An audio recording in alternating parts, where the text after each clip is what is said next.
अस्सलाम वालेकुम नाज़रीन, इमरान याकूब खान साहब और फैसल चौधरी साहब के साथ मैं हूं समीना बादशाह। प्रोग्राम व्यू पॉइंट में आपको खुशामदीद कहती हूँ। नाज़रीन, आज भी तहरीक इंसाफ की विकटें गिरने का सिलसिला जारी रहा। दो बड़े अहम करीबी लोग इमरान खान साहब के आज उनका साथ छोड़ गए कराची से, यानी इमरान इस्माइल साहब और अली जैदी साहब। हालांकि अली जैदी साहब कुछ दिन पहले भी प्रेस कॉन्फ्रेंस के लिए आए थे, लेकिन अधूरी प्रेस कॉन्फ्रेंस छोड़ के वो चले गए थे। उस वक्त वो ये कह के गए थे कि अगर इमरान खान की ज़िंदगी में उनसे किसी ने PTI छुड़वानी है तो उनके माथे पे गोली मार दे। लेकिन चंद दिन बाद ही उनका जहन तब्दील हो गया और उन्होंने आकर बाकायदा PTI छोड़ने का ऐलान कर दिया, खुदाफिज कह दिया जी इमरान खान साहब को। लेकिन इमरान खान साहब ने दूसरी तरफ आज सीनियर सहाफ़ियों से मुलाकात की है और इस मुलाकात में वो बड़े पुरुम्मीद दिखाई दिए और उन्होंने कहा कि बस दिन बदलने वाले हैं, वक्त करीब है और अब आप तेज़ी से देखेंगे कि चीज़ें बदलेंगी। उनके पास क्या इसका कोई प्लान भी था? जो सहाफ़ी उनसे मिलकर आए हैं उनका ये कहना है कि उन्होंने कोई प्लान तो नहीं बताया, लेकिन उनको उम्मीद है कि कुछ ऐसी अनहोनी हो जाएगी और उनके लिए वक्त बदल जाएगा। इमरान खान साहब को ऐसा क्यों लगता है? जबकि इसके साथ साथ वो ये खदशात का इजहार भी कर रहे हैं कि उनके लिए कुछ और प्लान्स भी तैयार हैं। उनको उम्र कैद भी हो सकती है, उन्हें सज़ाए मौत भी सुनाई जा सकती है। तो जहां एक तरफ खदशात है, वहीं दूसरी तरफ उम्मीद भी है। इस उम्मीद की क्या वजह है, ये भी बात करेंगे। PTI के छोड़ने वाले कहाँ जा रहे हैं, कहाँ कहाँ राब्ते हो रहे हैं, इसके हवाले से भी गुफ्तगू होगी। और फिर बात करेंगे आखिर में हुकूमत की। अब हुकूमत का प्लान क्या है? क्या वाकई इलेक्शन करवाने जा रही है हुकूमत? और जजेस के हवाले से अब इनका जो बयानिया है उसमें तेज़ी आएगी या फिर कमी वाक़ई हो जाएगी? जो नवाज शरीफ साहब ने कहा है कि जी मुज़ाकरात नहीं होंगे इमरान खान से, तो इमरान खान साहब ने फिर मुज़ाकरात के लिए टीम क्यों बनाई है, इसके ऊपर भी आज बात करेंगे। आप सबको खुशामदीद कहती हूँ। पहले चलूँगी मैं इमरान साहब यहीं से बात शुरू करते हैं। इमरान इस्माइल साहब और अली जैदी साहब भी चले गए। बड़े नाम थे ये कराची से इमरान खान साहब के लिए, और उनका जाना आपको क्या लग रहा है, कितना बड़ा डेंट है ख़ास तौर पर कराची में, जहाँ पहले ही सिर्फ कराची की हद तक ही PTI ज़्यादा थी, सिंध में ओवरऑल तो इतना ज़्यादा नहीं था, तो वहाँ पर कितना बड़ा डेंट है ये? बिस्मिल्लाहिर्रहमानिर्रहीम। देखिए समीना, बात ये होती है कि किसी शख्स का भी आपको छोड़ के जाना आपके लिए डेंट होता है। और ये छोटे बड़े की बात मैं इसलिए नहीं समझता कि सियासत में बाज़-औक़ात एक प्यादा जो होता है वो भी इतना बड़ा नुकसान उसके जाने से हो जाता है कि जितना आपके वज़ीर के गिरने से भी शायद ना हो। जहाँ तक इमरान इस्माइल साहब की या अली जैदी साहब की बात है, तो ये दो वो लोग समझे जाते थे जो इमरान खान साहब के इंतहाई करीबी समझे जाते थे। और जैसे इमरान इस्माइल तो वैसे ही उनके साथ शुरू से थे, उनकी सियासत में भी आने से पहले से, तो इसी तरह अली जैदी का भी उनसे एक ख़ास ताल्लुक़ था। लेकिन इमरान खान को जिस तरह से लोग छोड़ के जा रहे हैं, उनके पास कोई और रास्ता नहीं है। उन्हें समझ आ गई है कि इमरान खान की सियासत जो है उसमें अगर वो साथ रहेंगे तो उनकी सियासत ही ख़राब नहीं होगी, शायद उनकी ज़िंदगियां भी ख़राब हो जाएं। लिहाजा वो अब इमरान खान की सियासत से दूर हो रहे हैं और वो इमरान खान को छोड़ रहे हैं। लेकिन मैं यहाँ पे ये ज़रूर बात करना चाहूँगा, जो अभी आपने बात की कि इमरान खान साहब बड़े पुरुम्मीद थे। मेरी भी उन सहाफ़ियों से, कुछ लोगों से बात हुई है, उन दोस्तों से जो आज इमरान खान साहब को मिले। उनका ये कहना है कि इमरान खान साहब आज पुरुम्मीद से ज़्यादा ख़तरात से ज़्यादा डरे हुए थे, सहमे हुए थे या खदशात का शिकार थे। उन्हें इस बात का डर था, इन्हें इस बात का खौफ था, और उनकी बॉडी लैंग्वेज जो थी वो माजी में जिस तरह से होती थी शायद उतने वो आज पुरुम्मीद नहीं थे। वो ये बार बार इस खदशे का इज़हार कर रहे थे कि या तो उन्हें नाअहल करार दे दिया जाएगा या उन्हें मार दिया जाएगा, और इस तरह की बातें वो सिर्फ एक दफ़ा नहीं, बार बार कोई भी बात करते वो इस तरह के इजहार करते। तो ऐसी बातें बंदा बार बार उसी वक्त करता है जब उसके अंदर को खौफ हो जाए। लेकिन मैं सब तो कंटिन्यूसली इस बात का इजहार करे, हर गिरफ्तारी पे भी जाते हैं तो वो यही बात कहते हैं कि मुझे मारने का प्लान है, हर इंटरव्यू में ये बात कहते हैं। समीना देखें, बात ये एक तो वो ये इस बात के ज़रिए से बार बार करके इस्टेब्लिश करना चाहते हैं कि जी जो है ना ताकतवर हल्के या हुकूमत तो उनकी जान के दर पे है और इस हद तक इस वक्त खिलाफ है कि उनको मार के ही छोड़ेंगे। दूसरी बात मैं ये कह रहा हूँ कि एक दफ़ा बात करना कुछ और होता है, बार बार आप हर बात में अगर कर दें तो वो लाशऊरी तौर पे आपके अंदर एक खौफ होता है जो आपके बाहर आपकी बातों के ज़रिए से बाहर आ रहा होता है। अच्छा, इमरान खान साहब की जो गुफ्तगू उस पर मैं भी आती हूँ, लेकिन जो पार्टीज़ की जाने की बात करते इमरान साहब एक तरफ हम देख रहे हैं कि लोग जा रहे हैं, 9 मई की मजम्मत करते हैं, फिर ये भी कहते हैं कि तहकीकात होनी चाहिए, और फिर ये कहते हैं कि अब हम पार्टी के साथ नहीं चल सकते। तो इससे तो तासुर ये उभरता है ना कि वो ये समझते हैं कि पार्टी की ये पॉलिसी थी और ये गलत पॉलिसी थी, लिहाजा हम पार्टी से राहें जुदा कर रहे हैं। क्योंकि अगर वो ये कह रहे हैं कि तहकीकात होनी चाहिए तो फिर तो इसका मतलब ये है कि तहकीकात हो, इंतज़ार हो कि भाई हाँ पार्टी मुलविस थी, लिहाजा जी ठीक है हम अब इस पार्टी के साथ नहीं चल सकते? नहीं समीना, ये बात इस तरह से, इस बात के दो हिस्से हैं। आपका बड़ा इंटरेस्टिंग सवाल है। दो हिस्से इस तरह से इसके कि पहली बात तो ये कि बिल्कुल ये अब तो उन लोगों ने बारखा इकरार खुद किया है जो उस मीटिंग्स में शामिल थे कि ये पार्टी पॉलिसी थी। ये बात साबित हो गई है कि ये पार्टी पॉलिसी थी। अब आगे तहकीकात की बात, तो जितने हज़ारों लोग अब तक गिरफ्तार हुए हैं वो सब बेचारे तो उस पार्टी पॉलिसी में शामिल नहीं थे ना। उनको तो वो जिस तरह से होता है कि पार्टी में कारकुनान, आपके हमदर्द, आपके दोस्त, आपके चाहने वाले, और पाकिस्तान जैसे किसने कहा है कि पार्टी पॉलिसी थी? ये मैंने तो किसी रहनुमा की इस तरह नहीं सुनी। नहीं, आप सुने, आप फिर मेरा ख्याल है आपने प्रेस कॉन्फ्रेंस पूरी तरह नहीं सुनी। मुसरत चीमा और जमशेद चीमा की जब प्रेस कॉन्फ्रेंस हुई थी तो उन्होंने उसमें भी बरमला ये कहा था कि इमरान खान साहब की जो पॉलिसीज थी उसी का नतीजा 9 मई को ये हुआ।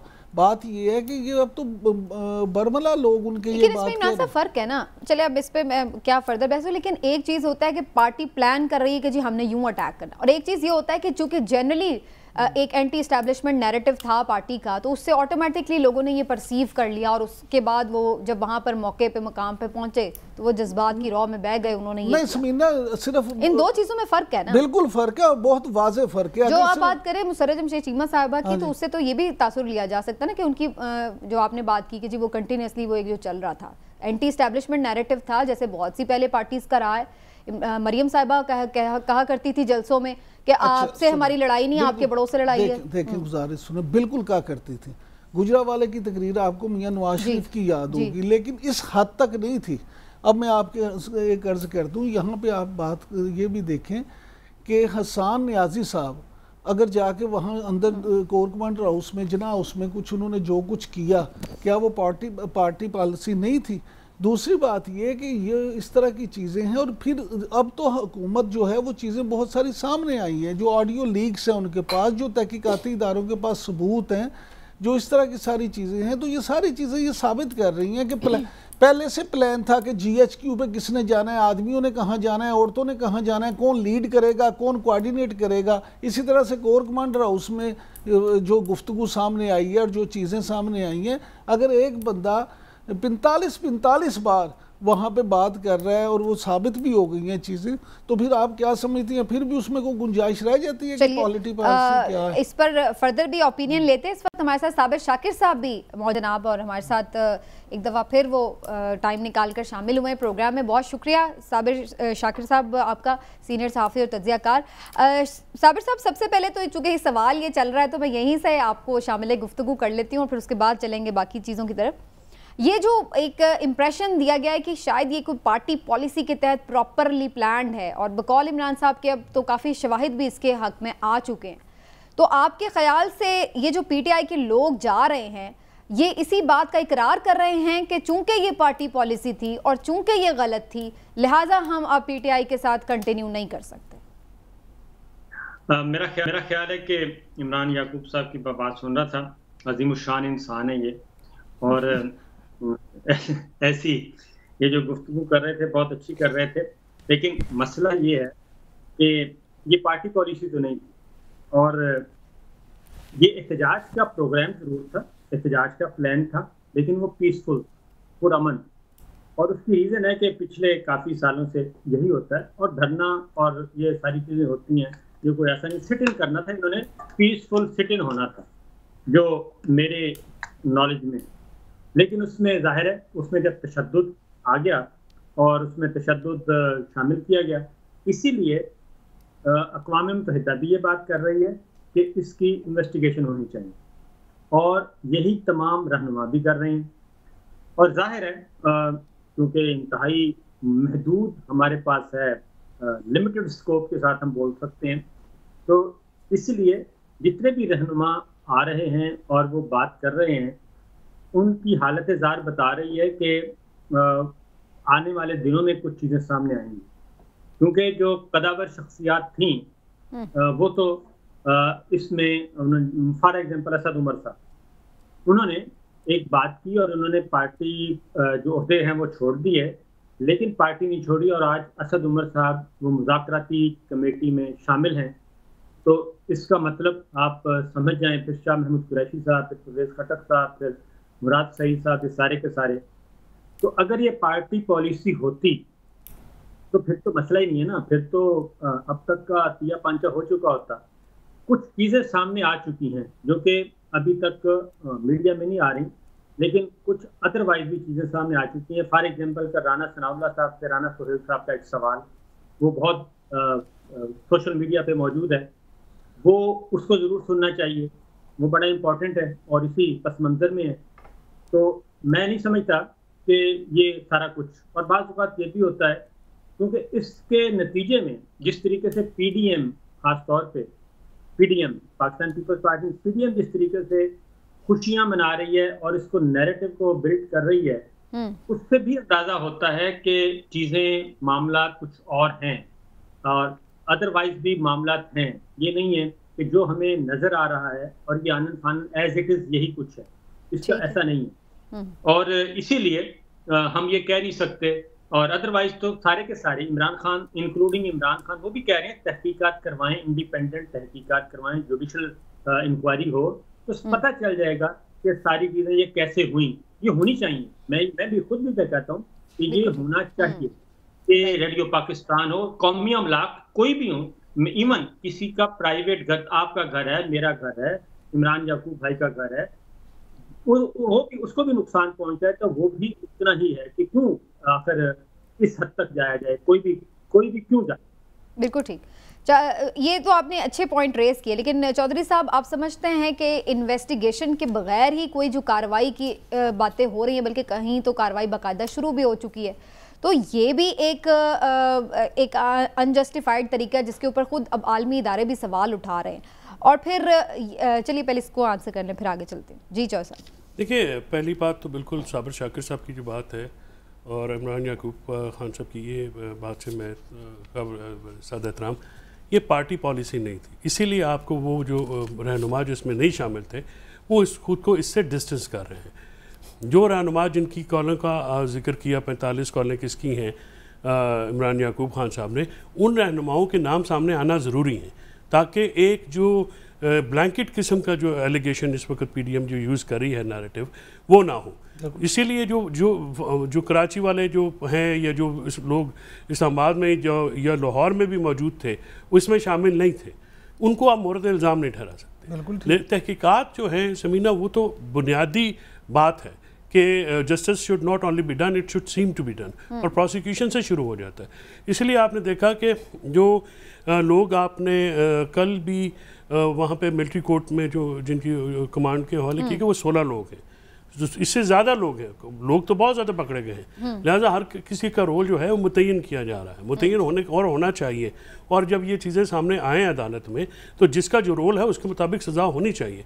देखिए, तनसीबात पे या इस पर जो हमला करना या उस पर जाके उनको इंस्टिगेट करना या किसी के ऊपर जो है वो इस तरह से करना, वो तो नाकाबिले माफ़ी काम है ना। लेकिन उसकी आड़ में अगर किसी ने नहीं किया और उसको भी सियासी जो है मकसद के लिए इस्तेमाल कर लेना, ये भी बहुत ही काबिल एतराज़ बात है।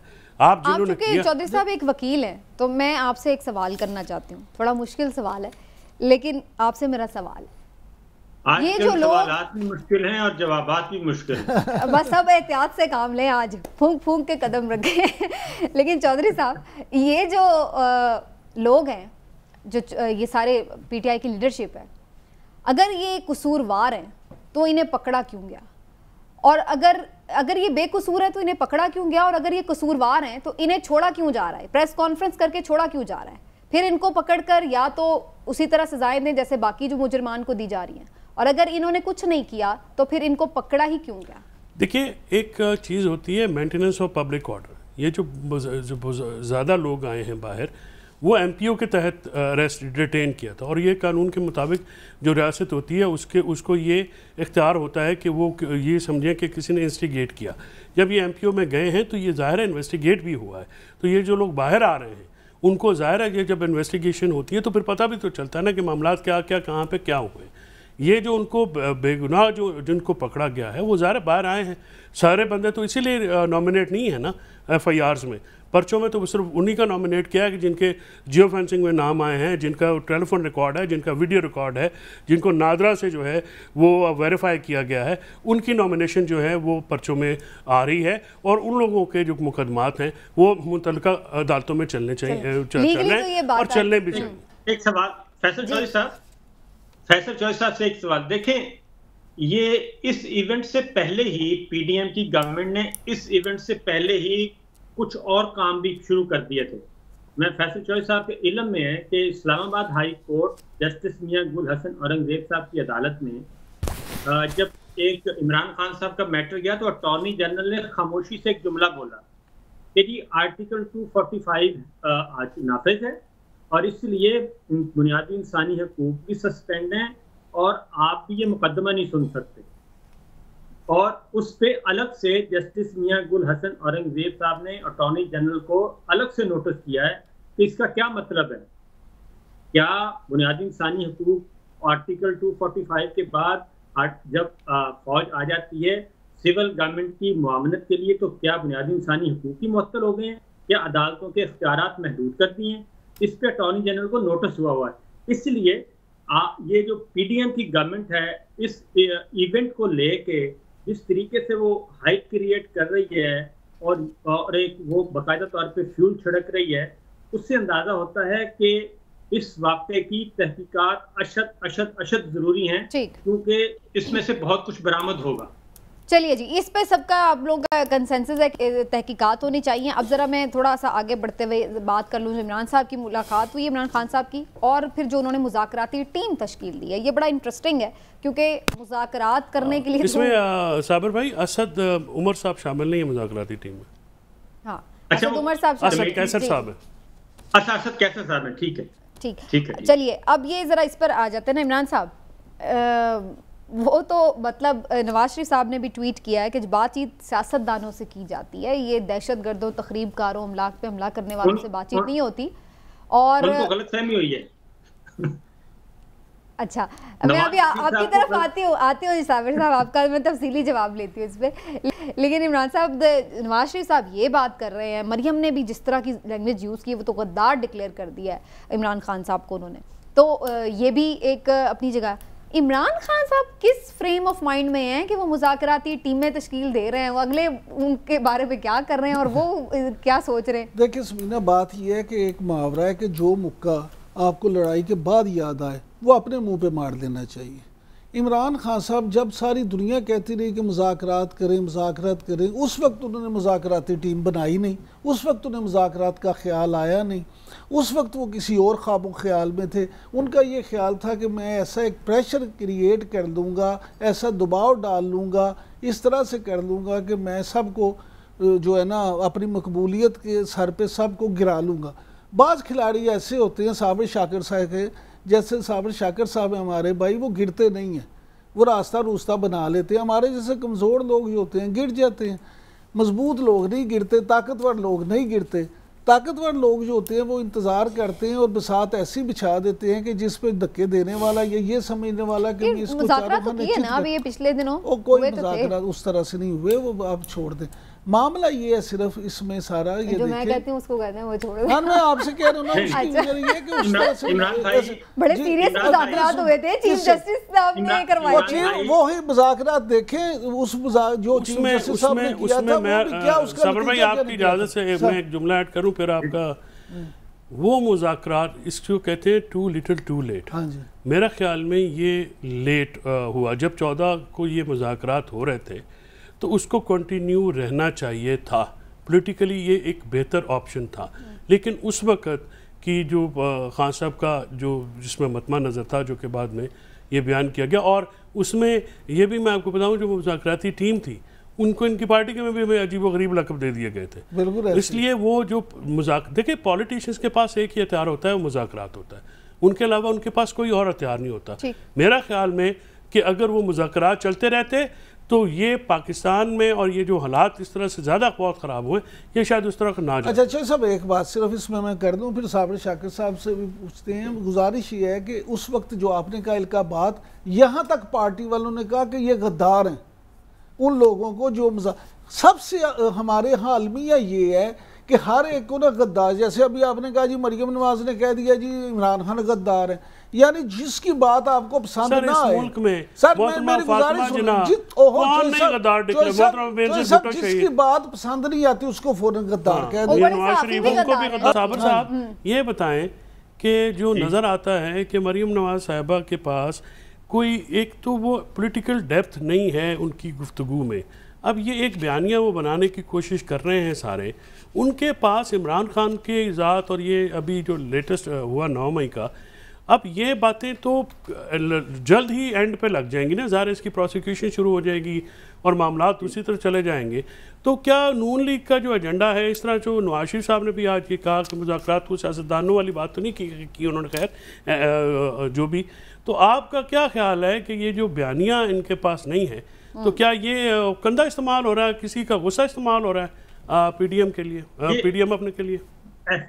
देखें इस वक्त यही काम हो रहा है, क्योंकि इस वक्त भी हम बात कर रहे हैं जब ये सारा कुछ हो चुका है, इतने लोग छोड़ के जा चुके हैं।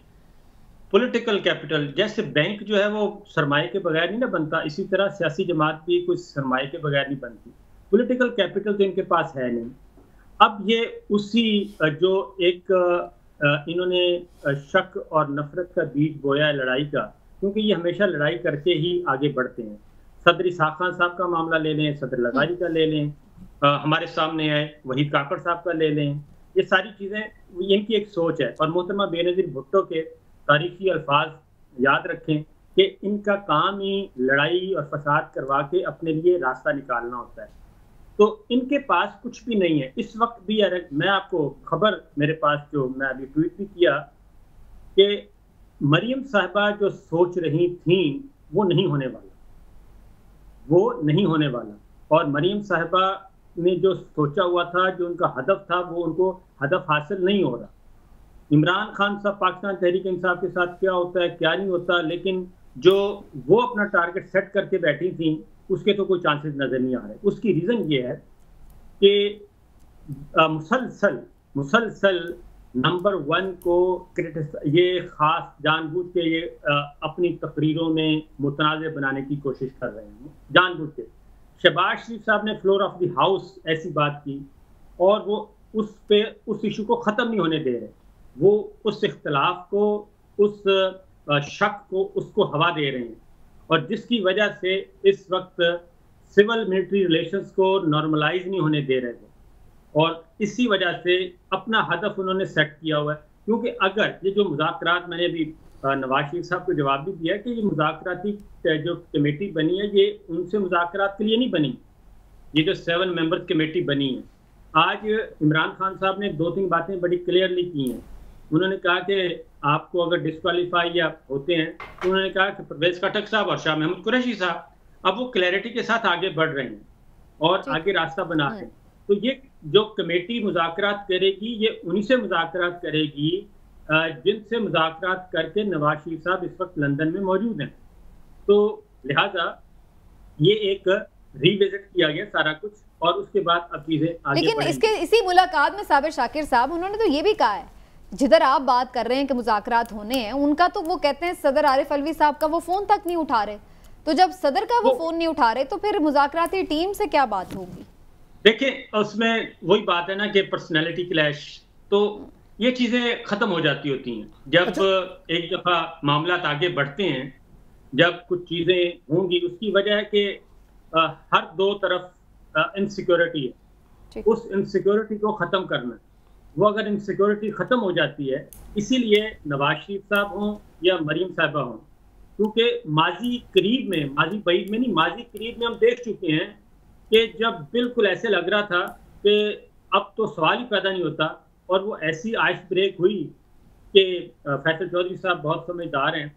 बाज़ औक़ात मियाँ बीवी के दरमियान झगड़ा हो जाता है ना, तो वो अदालत में केस, पहले सुलह सफाई करवाते हैं, फिर अदालत में केस चला जाता है, और खुला के लिए चली जाती है खातून या तलाक के लिए, तो उसमें एन उस वक्त जब गवाहों के बयानात रिकॉर्ड हो रहे होते हैं ना, तो उस वक्त भी सुलह हो जाती है, वो टर्निंग पॉइंट होता है और दोबारा से घर आबाद हो जाता है। तो अभी भी आपको उम्मीद है कि घर आबाद हो सकता है। मैं साबिर शाकिर साहब से एक बात पूछना चाहता हूँ। साबिर साहब, अल्लाह घर को सबके आबाद ही रखे, लेकिन आप क्या समझते हैं कि जो भी पोजीशन पाकिस्तान में बार बार बनती है, हर 2-4 साल के बाद बनती है, उसकी बुनियादी वजह एक ये भी नहीं कि इमरान खान साहब हों या कोई भी सियासतदान हो, जहां मुज़ाकरात करने चाहिए वहां नहीं करते, बल्कि दूसरी जगहों पे करते हैं, जिससे जमहूरियत कमज़ोर होती है? मसला ये है कि जब कुंजी ही उधर है, ठीक है ना, इस्लामाबाद का जो आपने हदूदरबा देखे ना, इस्लामाबाद का जोग्राफिया, इस्लामाबाद में आपने दाखिल होना है ना, तो उसके चारों तरफ रावलपिंडी डिस्ट्रिक्ट है। आप खैबर पख्तूनख्वा से आएंगे तो रावलपिंडी डिस्ट्रिक्ट आएगा, आप लाहौर से आएंगे तो रावलपिंडी डिस्ट्रिक्ट आएगा, बलूचिस्तान से आएंगे तो रावलपिंडी डिस्ट्रिक्ट आएगा। रावलपिंडी से गुजर के आपने इस्लामाबाद में दाखिल होना है। ऐसा ये शानदार कैपिटल आबाद किया है। ये कैपिटल ऐसा आबाद हुआ, कराची से उठा के इस्लामाबाद लेके आए थे, तो जाहिर है कुछ ना कुछ तो होगा। और सीडीए के पहले इस्लामाबाद जो कैपिटल डेवलपमेंट अथॉरिटी है, इसके पहले एडमिनिस्ट्रेटर पता है कौन है? बताएं ना। हाँ जी, ठीक हो गया। तो चले, आपने बड़ा अच्छा से एलिब्रेट कर दिया, मेरा ख्याल है। मैं इसी नोट पे एक ब्रेक ले लेती हूँ, ब्रेक से वापस आते हैं, आगे बढ़ाएंगे और उसके बाद कुछ ये भी डिस्कस करेंगे कि जो बात हो रही है पीडीएम अब मज़ीद लग रहा है कि जल्द से जुलूस करने की तरफ जा रही है, जबकि इमरान खान साहब को ऐसा लग रहा है कि वो महदूद हो गए। तो इससे दोबारा पीडीएम भी अपनी जो एक वोटर सपोर्टर उनका भी जो था मायूस था या कहीं खामोश था, वो भी दोबारा कितना मुतहर्रिक हो सकता है। ब्रेक के बाद आते हैं, फर्दर बात करते हैं, हमारे साथ रहिए।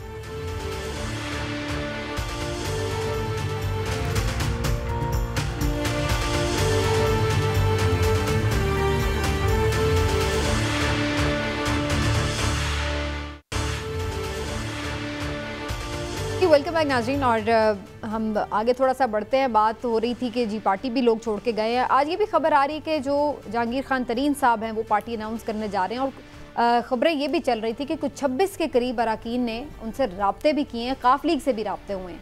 तो ये बड़ी इंटरेस्टिंग खबर है। इमरान साहब से पहले पूछते हैं उनके पास क्या खबर है इस हवाले से। इमरान साहब, कौन कौन जा रहा है? देखिए समीना, बात यह है कि वैसे तो काफ लीग ने, चौधरी सरवर साहब ने ये दावा किया है कि 26 लोगों ने उनके साथ रब्ता किया, पीटीआई के साहब का जो मेंबरान असम्बली है।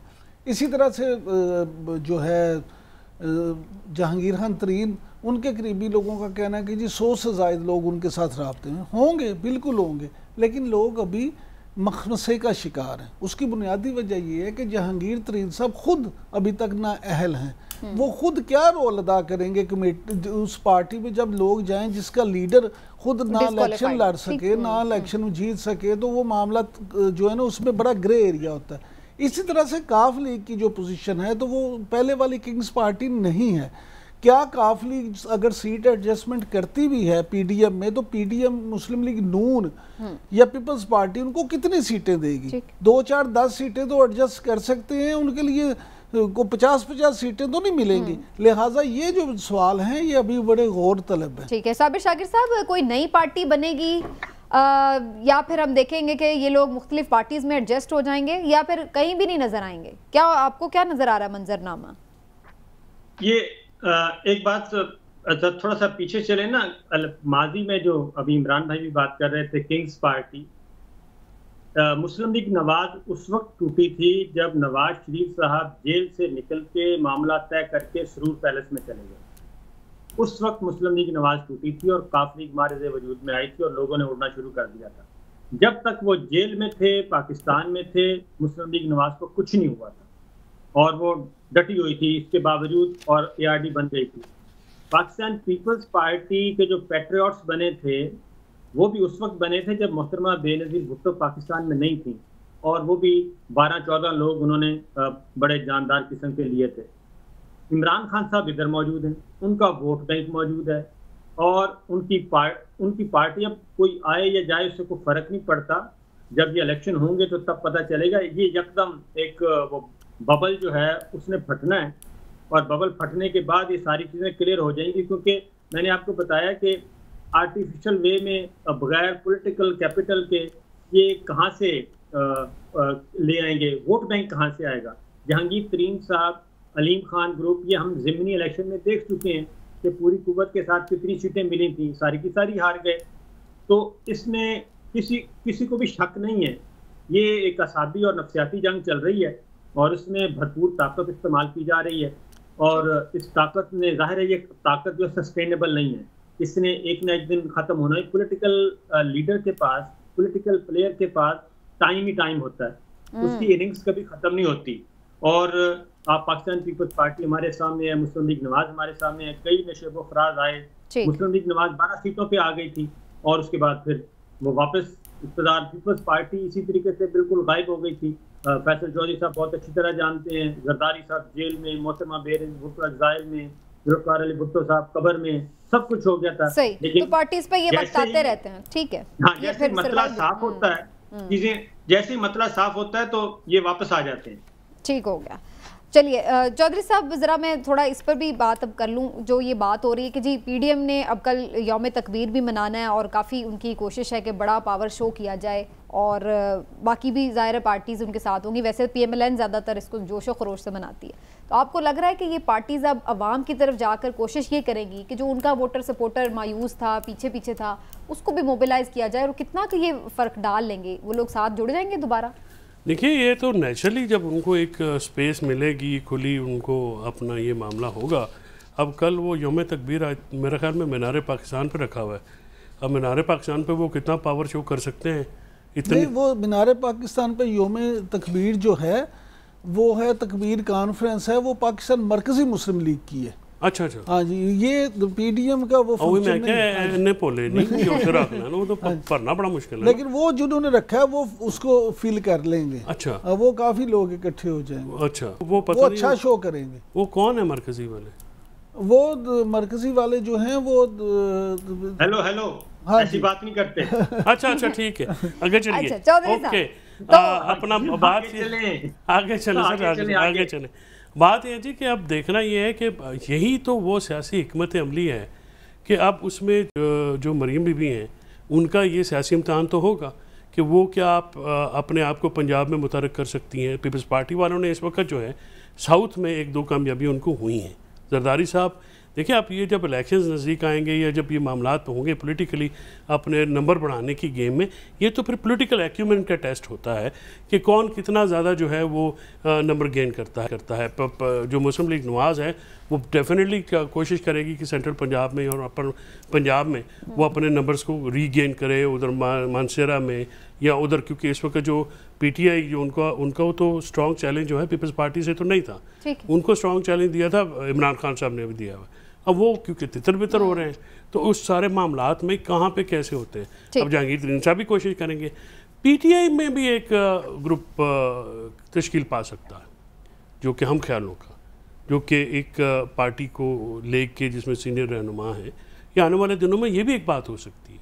ये बातें ज़ाहिर है ये जो लोग गए जैसे असद उमर साहब हैं, परवेज़ खटक साहब हैं, या शाह महमूद कुरैशी साहब हैं, ये दूसरे लोग जो हैं इनके भी एक देखिए पॉलिटिक्स में जैसे ये कहा, ये जैसे मतला अबर आलूद कितनी देर रह सकता है, ये भी तो एक बड़ा सवाल है ना। आप कहना ये चाह रहे हैं कि जो पार्टी वही होगी जो इमरान खान साहब की है, लेकिन उसका फेस जो है वो ये बन जाए लोग जैसे। देखिए, अगर इमरान खान साहब का जो नज़र आ रहे हैं, जिस तरह से मामला जिस तरह से जा रहे हैं, और जो इमरान खान साहब ने आज जो अपनी उसमें जो साफ़ियों के साथ मुलाकात में खदशात का इजहार भी किया, और वहाँ पे उन्होंने ग़ालिबन कहा भी है कि उनकी एब्सेंस में शाह महमूद और परवेज़ खटक वगैरह पार्टी चलाएंगे, तो उसका क्या एक एंड बनता है, वो भी तो एक देखने वाली बात है। लेकिन जो साहब एक सवाल ये भी है यहाँ पे कि अगर शाह महमूद कुरैशी साहब या परवेज़ खटक साहब पार्टी चलाएंगे तो उसको क्या इमरान खान के चाहने वाले, इमरान खान के वोटर्स, ये बहुत बड़ा सवाल है, उस तरह से ऑन करेंगे? ये बहुत बड़ा सवाल है। नहीं, लेकिन अगर इमरान खान साहब खुद इस चीज़ को कहते हैं कि जी चूंकि अभी मैं फिलहाल डिस्क्वालीफाई हो गया हूँ या मैं जेल में चला गया हूँ, मैं अभी फिलहाल पार्टी इनके सुपुर्द कर रहा हूँ, जैसे हम इन पार्टीज में भी देखते हैं कि अगर मरियम नवाज को उन्होंने बना दिया तो सारे उनके साथ हुए। मेरा इसमें एक तो ऐसा नहीं होगा क्या फिर लोग समझेंगे जो मेरा ख्याल है, जो पर्सनल एनालिसिस जो है, ये नवाज शरीफ साहब जब तक खुद वापस नहीं आते ये मुश्किल रहेगी नून लीग को, क्योंकि नून लीग में अभी तक वो हमें नई शख्सियत नज़र आए जो कि किसी को अट्रैक्ट कर सके उस तरह से, जिस तरह से मैं नवाज शरीफ कर सकते हैं। और मैं नवाज शरीफ साहब उस जो दूसरी पार्टी में बड़े लीडर अगर कोई है तो नवाज शरीफ साहब हैं, उसमें कोई शक की बात नहीं। इसमें अब साबर साहब के वो हमसाए हैं आजकल, तो पता कर लेते हैं कि सर क्या माहौल है जी, नवाज शरीफ साहब के आने का कोई सीन बन रहा है या नहीं बन रहा, क्या है? नवाज शरीफ साहब का तो मुझे नहीं लगता कोई भी उनका मूड है, क्योंकि नवाज शरीफ साहब उस वक्त आएंगे जब उनकी मरकज में हुकूमत हो और पंजाब में भी उनकी हुकूमत हो। ये दो जगह पे उनकी जब तक हुकूमत नहीं होगी वो बिल्कुल नहीं आएंगे। और इलेक्शन से पहले तो मुझे नहीं नजर आ रहा कि वो आए। उसकी रीजन ये है कि वो रिस्क नहीं लेने के लिए तैयार। लेकिन साबर साहब अभी मरकज में उनकी हुकूमत है, पंजाब में निगरान हुकूमत है, तो फिर अभी तो वो आ सकते हैं। तो आप खुद सोचे ना कि 13 महीने हो गए हैं, नवाज शरीफ साहब वापस नहीं आ रहे, उनको क्या खतरा है? उनको खतरा तो है ना, इसलिए वो भी एक्सेप्टेबल नहीं है। मरियम साहिबा भी एक्सेप्टेबल नहीं है। जो एग्रीमेंट हुआ था वो ये हुआ है, आपको मैं बता दूं कि शहबाज शरीफ साहब पार्टी को लेके आगे बढ़ेंगे, और ये झगड़ा उसी दिन शुरू हो गया था जब मफ्ता को हटाया गया, इसहाक डार साहब को लाया गया, और ये झगड़ा उसी दिन शुरू हो गया था जिस दिन हमजा को सीएम बनाया। ये बहुत सारी चीजें थी। लेकिन साबिर शाकिर साहब सिर्फ एक मिनट, लेकिन साबिर शाकिर साहब ये भी एक हकीकत है कि हमजा शहबाज अगर आज भी पूरी तरह से पंजाब में एक्टिव हो जाए तो कम से कम पंजाब की सतह में वो मुस्लिम लीग नून का जो वोटर सपोर्टर है उसको बहुत बेहतर अंदाज में फाल। 17 जुलाई को तो वो खुद वजीर आला भी थे, तो तब क्यों नहीं वो मुतहरिक करके दोबारा जीत सके सारी नशिस्तें? 16 नशिस्तें आपको नहीं पता कि वजीर आला उस तरह से नहीं थे, मौजूद तो थे ना सर। जी जी इमरान भाई, आजकल जिसका नाम भी इमरान है वो जज्बाती है। गल ये मुकाती है साबिर साहब ने। ले जी, एक आखिरी जो पॉइंट है मुझे उस पर आप सबका कमेंट चाहिए, क्योंकि जुडिशरी का एक जो रोल है वो बड़ा अहम ये पिछले दिनों भी रहा है, आने वाले दिनों में भी हो सकता है। और इस मामले पर जुडिशल कमीशन एक तश्कील दिया गया था जिसने काम से जिसे रोक दिया गया था कल 5 रुकनी लार्जर बेंच की तरफ से। आज जस्टिस काजी फायज ईसा साहब ने ये तो कह दिया कि हम काम आगे नहीं बढ़ा सकते, लेकिन उनके कुछ अहम रिमार्क्स रिपोर्ट ज़रूर हुए, जिससे चौधरी साहब इन रिमार्क्स से आपको क्या लग रहा है कि उनके तहफ़्फ़ुज़ात है इसलिए पर जो 5 रुकनी लार्जर बेंच ने दिया है स्टे का? देखिए, वो जुडिशल कमीशन नहीं है, वो इंक्वायरी कमीशन है जो कि हुकूमत ने नॉमिनेट किए जजेस। उस पर जो 5 कल जो फैसला दिया है उस पर वो डेफिनेटली वो उसको हेड कर रहे हैं। और वो काजी साहब का जो पिछले 7 हफ्ते जो है वो अदालत नहीं कर रहे, वो चैम्बर वर्क कर रहे हैं। लेकिन जब ये कमीशन बना तो वो इस पर वो ज़रा एक्टिव हो गए थे। तो आई थिंक उनका आज का वो ये जो असल में जस्टिस काजी साहब जो है ना, फैसल चौधरी साहब, वो 5 कदम का फासला बहुत जल्द तय करना चाह रहे हैं। वो चले, वो तो सर आप बेहतर जानते हैं। लेकिन सर इसमें मैं एक जो ब्रॉडर इस वक्त पिक्चर है जिसका मैं बसीद वकील बड़ा अलार्म्ड हूँ और बड़ा मैं फ़िक्रमंद ही हूँ, सुप्रीम कोर्ट के जो मामलात हैं उससे अदलिया की वकार को बहुत ठेस पहुँची है।